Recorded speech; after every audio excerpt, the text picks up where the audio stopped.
Hey, what's going on, guys? Hope you're having a great day. Got a really cool episode to share with you today, inspired by a recent post by one of our clients, which I'll tell you about in a second. But if you're like me and you have a weakness for chocolate, then welcome to the club. My wife has a tendency of buying Christmas chocolates way before Christmas. And so I've just been like crushing for Ferrero Rochers a little bit too much. So if you find yourself in a similar situation, then it's all good, right? The key is set up your environment to win, which means don't bring that stuff in the house. Anyways, that's a bit of an aside. So today I want to share with you an insight that I think is really important to think about. So one of our clients in HBA had posted a couple days ago in our group about, hey guys, like I'm looking, I really like partnerships. The most successful people of all time have had partnerships. So I was wondering if any of you guys wanted to partner up and do business together. And like my immediate reaction to that was like, don't do it. Terrible idea. I'll explain to you why in a podcast episode or on Q&A Thursday. And so that's what we're here to do. I want to shed some light on this because if you think about it, most partnerships statistically, if we just think of marriages for a second, just think of marriages. Statistically, 50% or more marriages end in divorce? Now, go like one step beyond that. How many relationships do people go through before they even get married? So let's say that you're married now and maybe you had, 10 previous relationships over your life. So you had 10 relationships, one of them ended in marriage, and hopefully it lasts forever. Statistically, half of them won't. So just think of that for a second. The tendency of human beings is to not last together very well. So if we take that assumption, we take that idea and we bring it to business, sometimes that can lead to some major catastrophes. And so that's what I was sharing with my client. I'm like, listen, it's not a great idea because if most personal relationships aren't going to last, then why would it be any different in business? And here's the reason why I said it was not the greatest idea, aside from that statistic, is that him posting in the group to other entrepreneurs about partnering up together it's not the right approach because everyone more or less has the same skill set. They're all communicators. They're all visionaries. They're all the driver of their business, right? And that's going to lead to, if you have two people who have the same skill set, you're going to run into some major issues. There's a reason why I don't work with my wife. Okay? There's a reason why we don't work together, and that's because we don't complement each other. Now, let me just caveat for a second. I think the most successful business partnerships, when they work, are one of two scenarios. I'll talk about the second scenario in a second. The first scenario is a married husband and wife who have complementary skill sets, or at least close enough, so that they together make sacrifices to grow the business because it's all coming into one communal account, if you will. And I think in my case, that's not the reality because I'm not going to grow a business with my wife because she wants to do her own thing, and that's great. But there are couples where you have a driver, you have a visionary, you have a leader, and then the other one is a real great supportive role, like an operational type of person, like an integrator. And that's what you need to succeed in a partnership is you have to have complementary skill sets.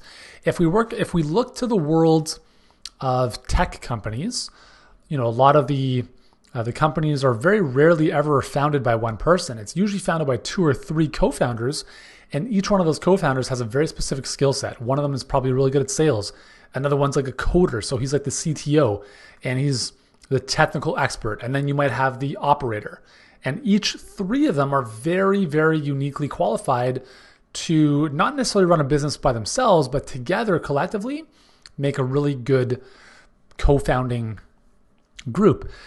So that usually works well in SaaS tech type of businesses, but the reality is that in most of our type of businesses, like in a coaching business, if you're going to partner up with another coach and you guys are doing the same thing, you have the same expertise, the same skill sets, the same tendencies, well, the couple things are going to happen. Number one is you're going to butt heads, right? You're going to butt heads And that's going to lead to some major issues because you might want to do something and that person has another vision, or the way you coach is different from the way they coach, or they want to be the star, but you want to be the star.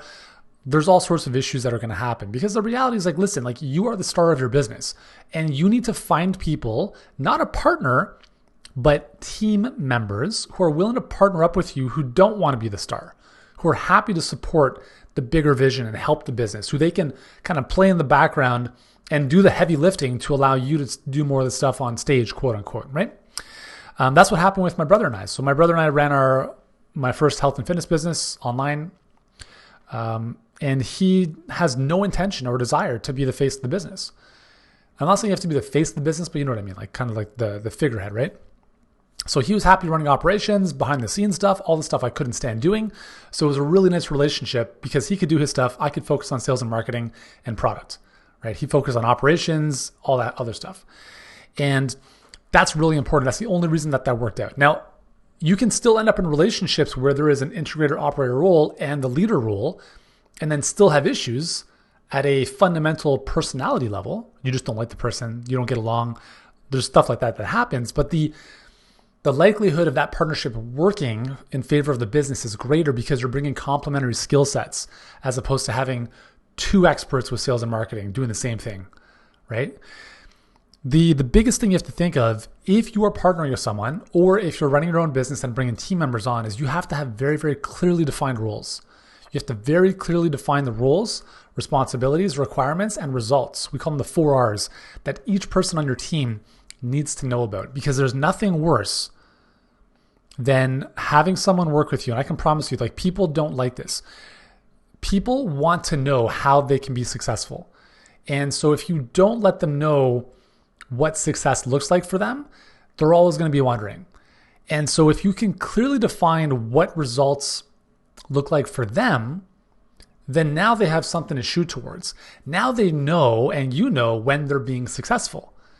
And then you have a very, very detailed description of their responsibilities. You're going to do this and this and this. And as a result of doing all this stuff, these are the results you're going to produce. And I'm going to do this, this, this, and this, which is very different from the stuff you're doing. And I'm going to produce these results. So it's think of a tennis match. You can't jump on the other side of the fence or the other side of the net. So you're on your side, you're hitting the ball back and forth.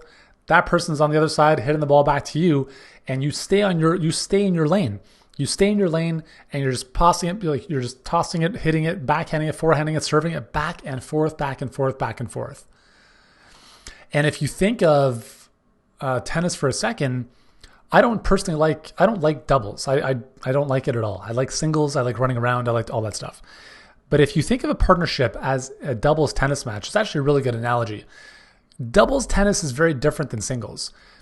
And what's really interesting in tennis, they have this tournament called the Davis Cup, as well as the Rod Laver Cup. And that's an opportunity where some of the best players in the best countries come together and they compete against each other, kind of like the World Cup. And the Rod Laver Cup, I think that's what it's called. It just happened maybe a month and a half ago, 2 months ago, I think. So you have two of the best players of all time, Roger Federer and Rafael Nadal. Arguably two of the best players of all time playing together against another pair. Now that requires some major coordination so that each person is working in sync with the other. Now, they're at a different level, but again, most people who are very, very good at singles don't necessarily excel at doubles for a variety of reasons. And I think it's a very similar parallel with business is you have a business, you have a vision, grow your business. You're much better off hiring people to work with you on your team than giving equity and splitting half your business with someone who is almost doing the same thing as you are. I had a couple years ago, when I was first getting into kind of the teaching of business and marketing, I had a good friend of mine and we were thinking of starting a podcast together. And we were thinking, okay, beyond the podcast, what does the next step look like? Do we create a mastermind, a coaching program, some higher level stuff? And if that's the case, who's doing what? And I quickly recognized that I forecasted how this was going to end up, and it wasn't going to end up well because we brought very similar skill sets to the table, but we had very different approaches to building a business.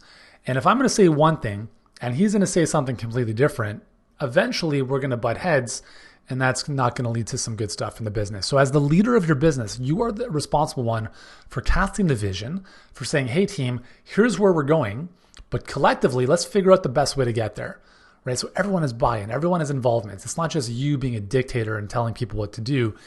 But I really do think that if you're seeking a partner to reduce the workload on you for some reason or whatever, just hire someone. Hire someone. You're going to save, trust me, like it'll be a lot easier in the long run to fire someone than to try to buy somebody out of a partnership. Like it's not good, okay?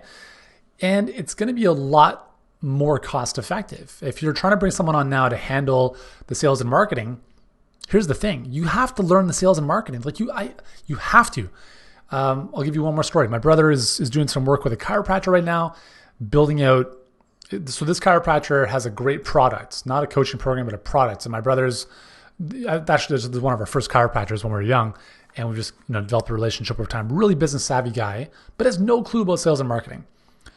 And he doesn't want to learn that stuff. So he hands over everything to my brother, and my brother does a bunch of stuff. But I told him, I'm like, listen, man, this is a bad partnership. This is a bad person to do business with based on a bunch of the stuff that he told me about. I'm like, listen, number one rule in partnerships is the other person has to be a good person. It wasn't the case.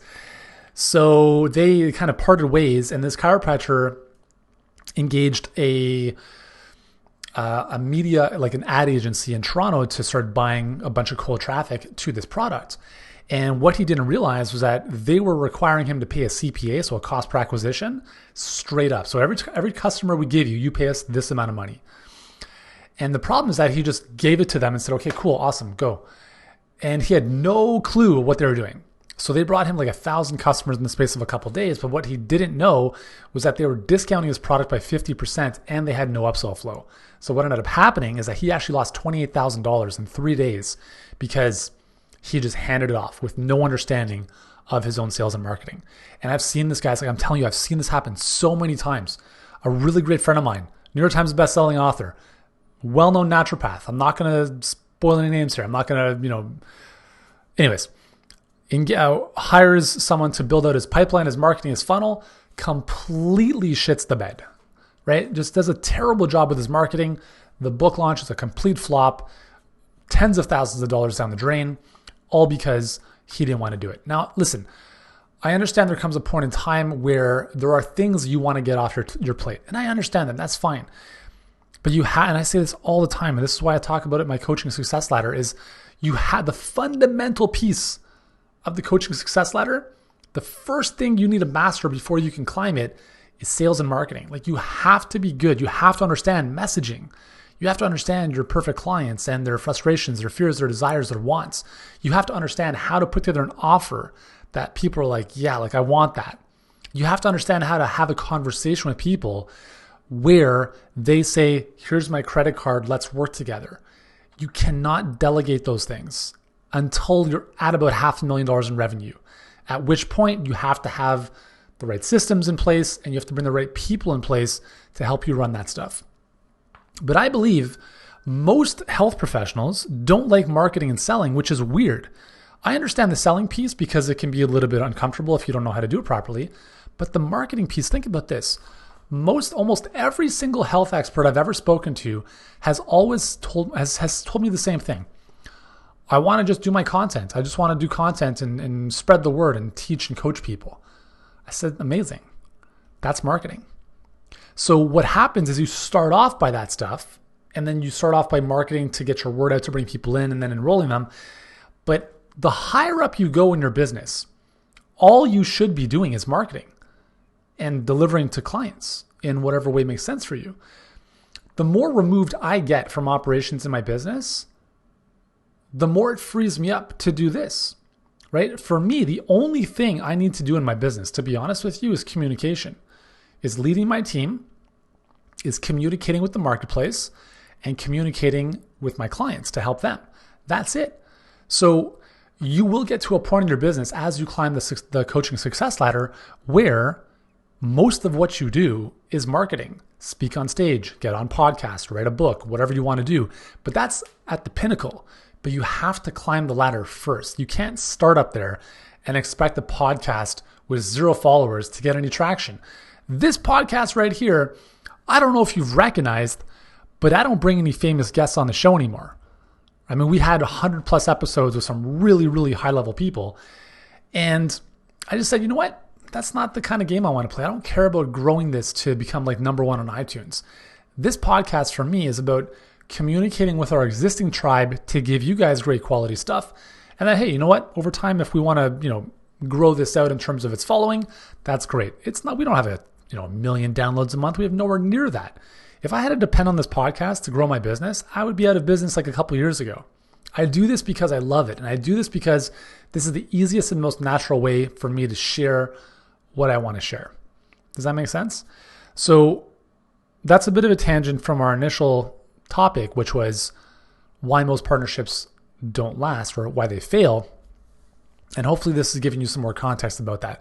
So if you're looking to partner with someone, I would say, hold on, cowboy, hold your horses, go back to the drawing board, figure out why, figure out what it is you're trying to avoid doing, and ask yourself, is this a major important, like a very important piece of my business? If it is, you should probably figure it out first. And then once you've gotten a good handle on it, then you can think about who can I bring in to start doing this stuff for me or with me. But not right away. And please don't give up 50% of your business to someone who does the same thing that you do, because it's going to lead to some issues in time.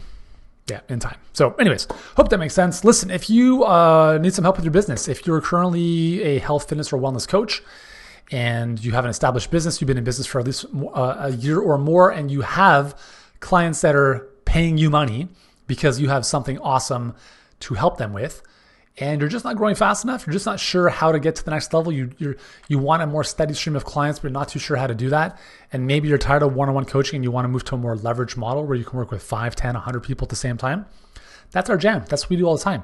If you're interested in looking at how we might be able to help you, then go to workwithyuri.com. That's workwithyuri.com.